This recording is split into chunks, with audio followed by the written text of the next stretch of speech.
शेख सादी रहमतुल्लाह अलैह फरमाते हैं कि एक बार एक कब्रिस्तान में एक गरीब की कब्र थी और साथ एक अमीर की कब्र थी। जो अमीर था उसका बेटा कब्र पर बैठा हुआ था और जो गरीब दरवेश इंसान था उसका बेटा भी कब्र पर बैठा हुआ था। अमीर बाप का बेटा अपनी बाप की कब्र पर बैठकर गरीब के बेटे को ताना देता है कि अपने बाप की कब्र देखो कितनी खस्ता हाल है, और मेरे बाप की कब्र को देखो ये कितनी उम्दा है, संगे मरमर का पत्थर लगा हुआ है और फिरोजे की ईंट इसके अंदर जुड़ी हुई है। इसके अलावा मेरे बाप की जो कब्र है ये बहुत पुख्ता है और तुम्हारे बाप की कब्र ये बिल्कुल एक मिट्टी का छोटा सा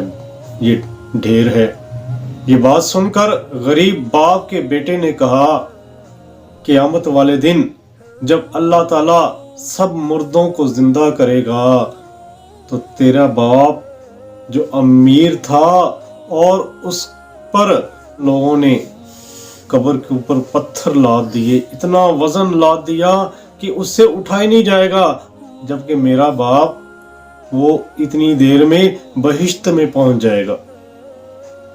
तो नाज़रीन किराम, बात करने का मकसद ये है, इस हकायत से ये सबक मिलता है कि इंसान इस दुनिया में जितना मर्जी मालो दौलत जमा कर ले, जितना मर्जी अमीर हो जाए, लेकिन जन्नत में वो गरीब इंसान से 100 साल बाद दाखिल होगा। इस दुनिया में तो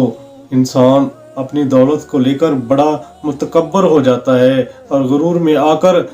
गरीबों को हकारत से देखता है। अमीर बाप का जो बेटा था वो भी हकारत में आकर, नफरत में आकर और हकीर जानकर एक दरवेश के बेटे को तंज कर रहा है, ताना दे रहा है। तो आगे उस दरवेश के बेटे ने भी बड़ी कीमती बात की कि मेरा बाप तेरे बाप के कब्र से निकलने से पहले बहिश्त में चला जाएगा और तेरे बाप से तो कब्र से ही नहीं निकला जाएगा, इतना ज़्यादा उसके ऊपर बोझ है, वज़न है, कैसे वो निकल पाएगा क़यामत के दिन। नाज़रीन इकराम, ये बोझ दौलत का है, ये बोझ उस तकब्बर का है, उस गरूर का है जो इंसान हर वक्त अपने ऊपर लादे फिरता है और दूसरों को हकीर जानता है, समझता है कि ये सब घटिया लोग हैं, नाचीज़ से लोग हैं, ये बंदे को बंदी समझते हैं, हालांकि खुद इतना ज़्यादा अपने ऊपर बोझ उठाया हुआ है और उस बोझ के वज़न को वो महसूस तक नहीं कर पाते।